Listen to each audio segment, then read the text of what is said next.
So YouTube, I thought this video might be very helpful on how what I found is the easiest way to get heavy tractor chain tires on the tire. Used to kind of have some struggles with this a little bit here, or take longer to do it, but I found some tricks over the couple of years. I've had these chains probably 5 or 6 years now. Once they go on for the winter, like most people, they're not coming back off. But with the spikes on here, they make a huge difference. I don't have asphalt or anything like that to worry about. I just want a lot of grip on this tractor.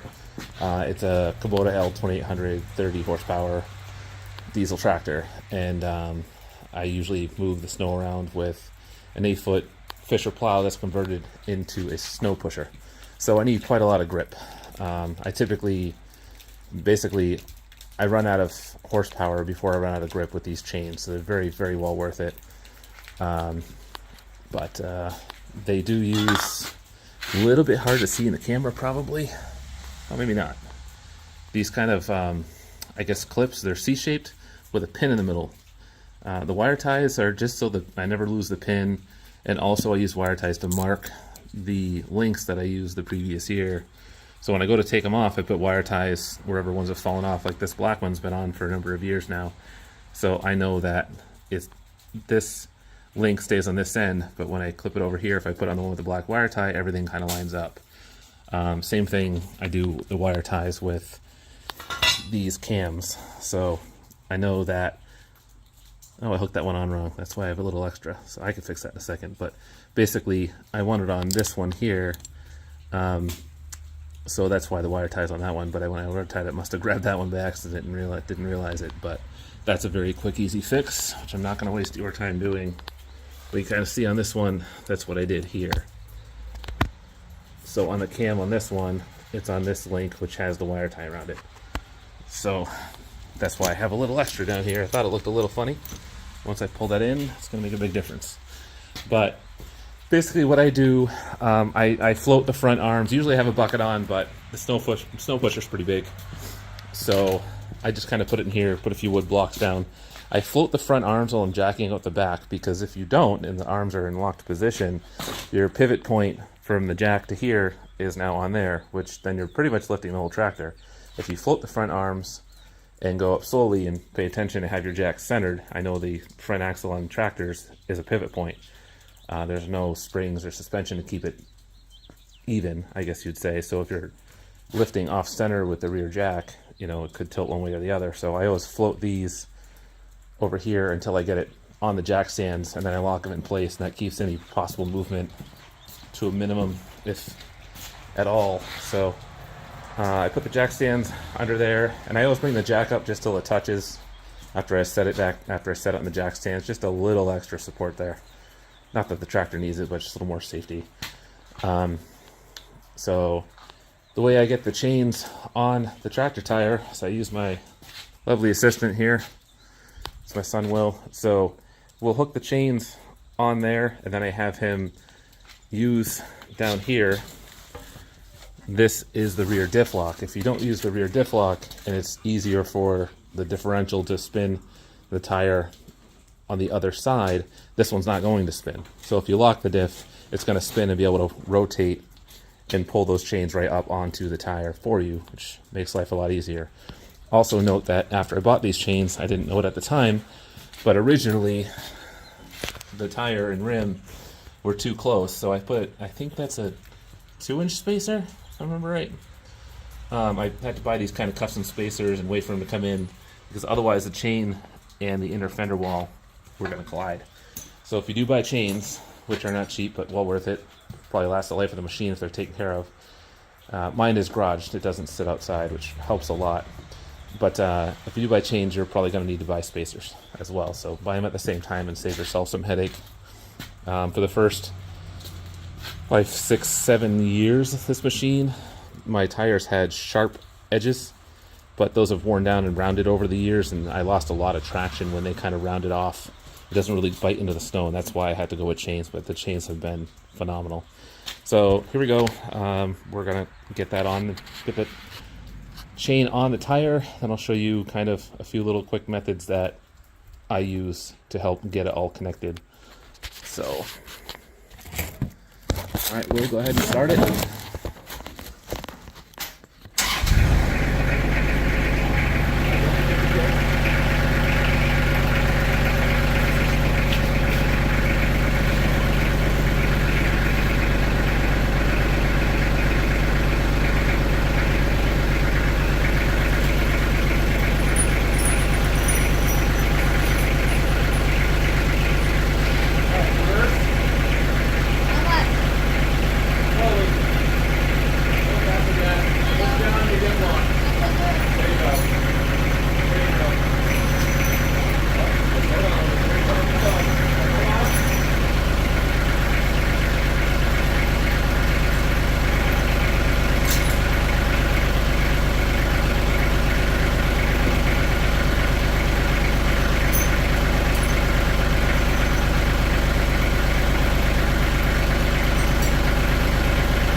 Reverse a little bit. Keep going.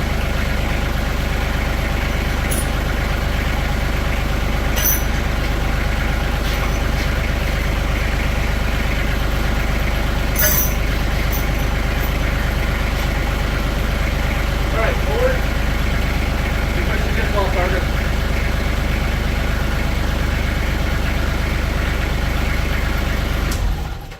Oh.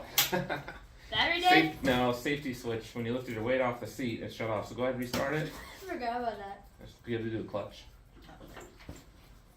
Just go forward. The weight's on there. It's going to be pretty even now. I don't think you have to worry about the dip lock so much.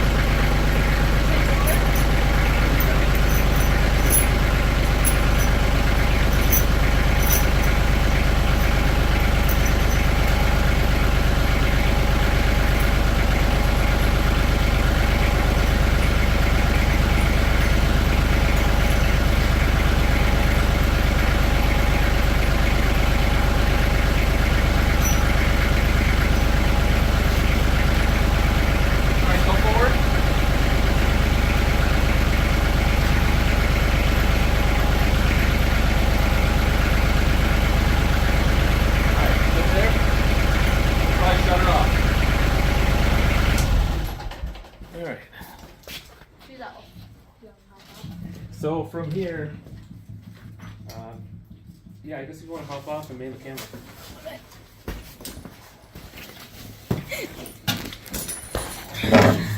Oh, hold on. Manning the camera.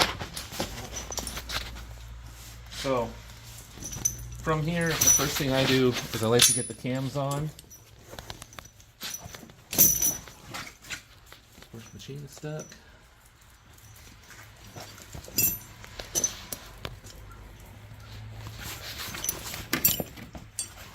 As long as you hold the pressure, you can move that around.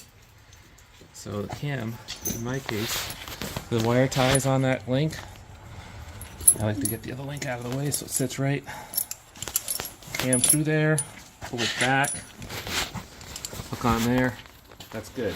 I'm gonna do the same thing on the other side. Well, I don't know if you can bring the camera on this side. So I can get the other cam on there. I'm letting it focus. I can only see. I'm right here. I'll zoom. So I have the link on the wire tie on this link, which goes here. I'm gonna bring my cam up.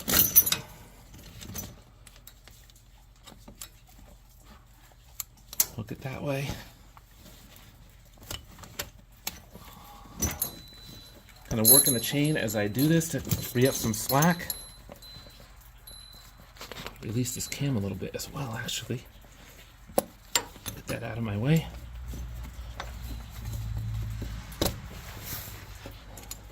And this link clicks onto here. So now they're not going to fall off on their own, but you do need to get some more slack out of the tire and chain so you can have a chance of actually hooking this thing on where it needs to go. So I'm going to do the middle here. Let's find a place to hook it, and luckily it's a chain, so there's about 1,000 of those. These are just basic 4-pack of 6-foot cinch straps from Harbor Freight. I happen to have them just kind of laying around, and I got sick of trying to hold stuff while I'm pulling stuff, and I thought these would be a nice little extra set of hands. I'm just gonna move this guy up more. But there, so I have more strap length. So what I'm gonna do now is I'm gonna work the chain into the lugs of the tire. It'll give me more ability to link everything together. So see how this chain gets caught on the lug and it keeps the chain from moving? Pop that around and you kind of go around the tire doing that.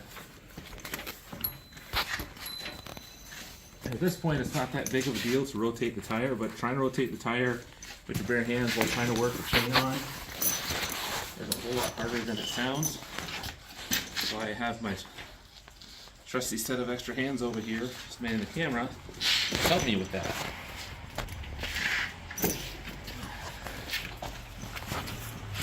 See, I'm able to get almost a whole other lug out of all of these chain links. I'm going to pull my strap a little bit here. Now, just to hold that tension. Keep things snug. There we go. So, this all looks pretty good on this end.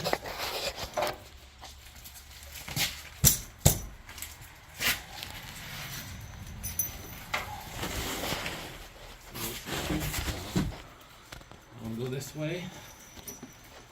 The tire has a bunch of built-in handles, which is pretty sweet. Work it that way.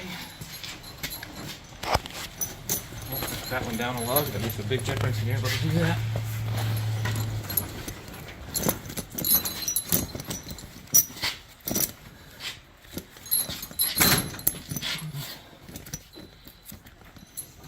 And now that you've worked all of that extra chain and links down, it should not be that big of a deal to get things hooked up, hopefully. One thing I've learned while doing this is since the cams give you a lot of extra play, sometimes at this point I'll actually pop the cams some to get them a little looser so that I have that extra play. But somewheres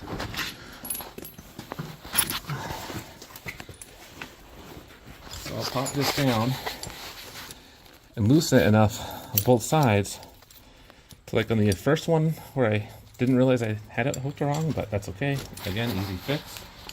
Doing this is going to widen the chain here on both sides, the length of it, and give me a little bit more play.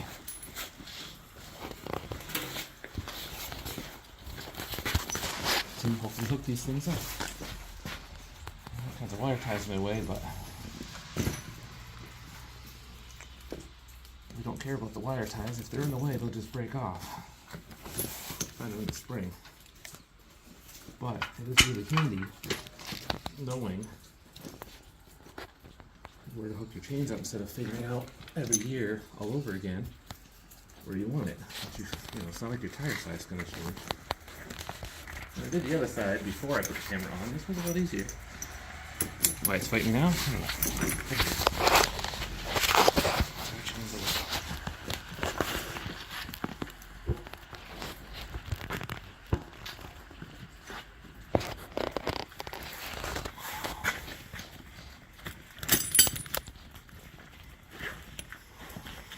because these things are twisted. If they were straight, it'd probably be a whole lot easier.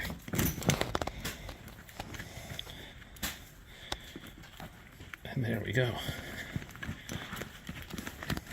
Unless it's going to call me a liar.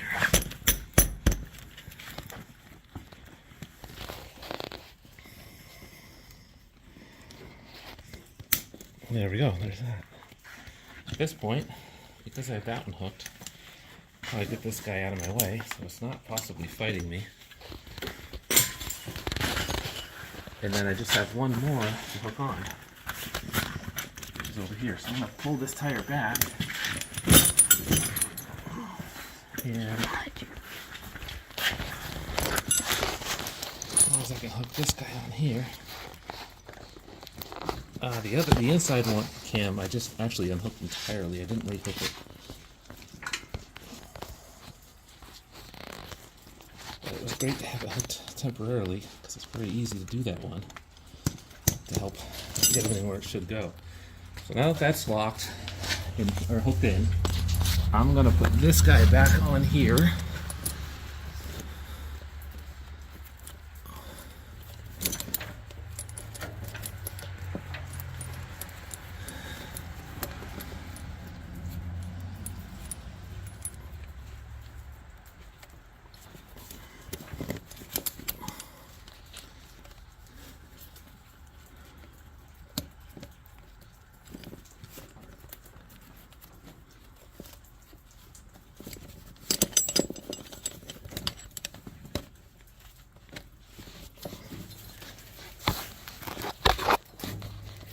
If you had a smaller tire and smaller chains, it's probably an easier process.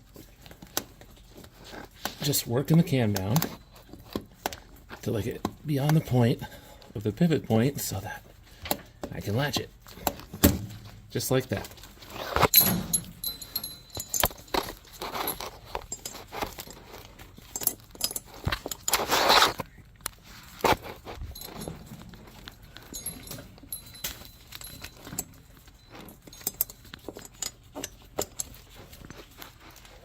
There we go. And this one that I loosened earlier, and put back to that tighter link, one link tighter that I wanted it at, but I loosened it to make the top easier. I just leave these wire ties on all winter. Most of them stay on, actually. Kind of surprisingly, I thought the first year I did it, a lot of them would just break because it's cold and moved around. You know, it gets pretty cold here in New Hampshire sometimes. We got a decent amount of enough snow, so.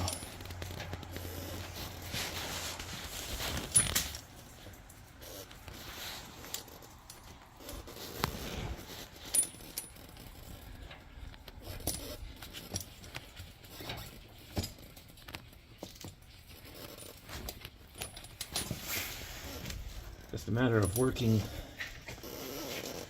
the excess just a little bit.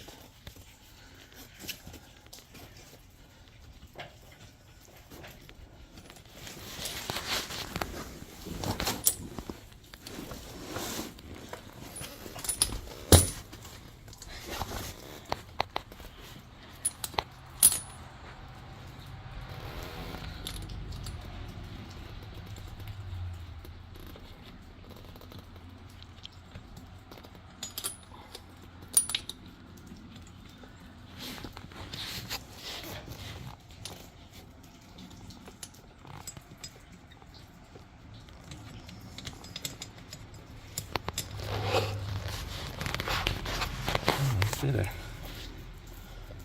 Alright, we have to get I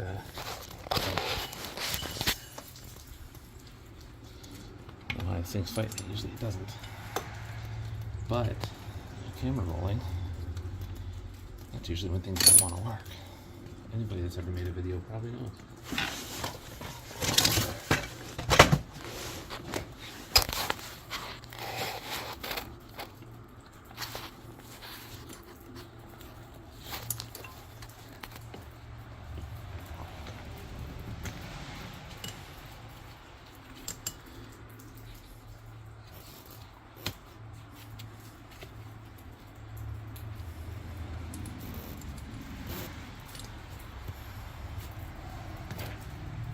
These basic little straps are rated for 400 pounds, but for what I'm doing, see how much easier that made it? It was just hard to squeeze it and move this. So once I let go of my second hand, it was difficult to grab. So the last part when you put on these chains is to put the pins on, which are these here. You can probably see it better here. There's a pin below here that has to get pushed up in between these links, so these links can't possibly pop out when the tractor's moved around. There may be an easier way. The best way I found. Put a little WD-40 here.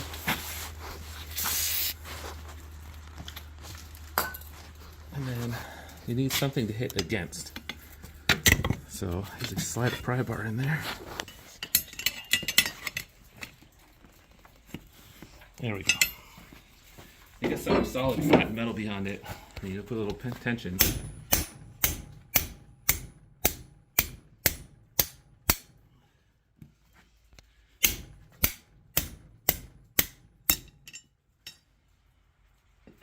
Almost there.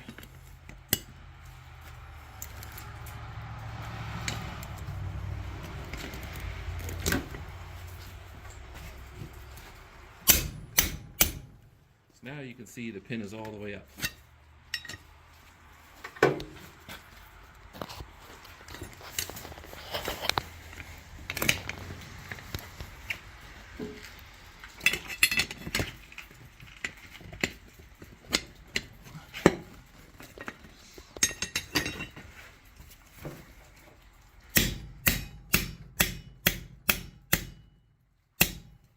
That's it.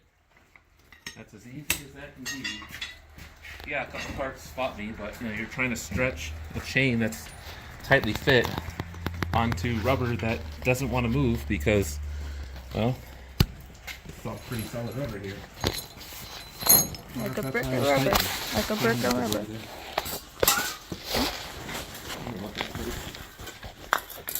So that's it. Once you start driving around, everything will kind of balance out. This chain is on there really good. You can get chains without the studs on them, and they'll still grip really, really good. I don't have any pavement, so I went with these because they're like the extreme version of grip, and I push a whole lot of snow with this thing. So over a long distance, it's not short pushes. But other than that, that's it. Just basically gonna jack it up, take it off the jack stands, and I'm good for the whole winter. When I take it off, the easiest way to take these pins back in is I elevate. Usually, a lot of the times, this sits in a crease here, like in an indent in the rubber, which is kind of nice. And I'll take a punch and just put it on there and punch the pin back in. I'll hit it with a little WD-40 so it wants to move. And then I just unhook them, unhook the sides first because the cams are easy to come off. That releases a lot of tension. Push those pins back in, pop the chains off, unhook them, and then I just start driving. They just fall off to the ground on their own. And then put them in the bucket and hook them on the wall hook for all summer. That's it. So, hope that helps everybody.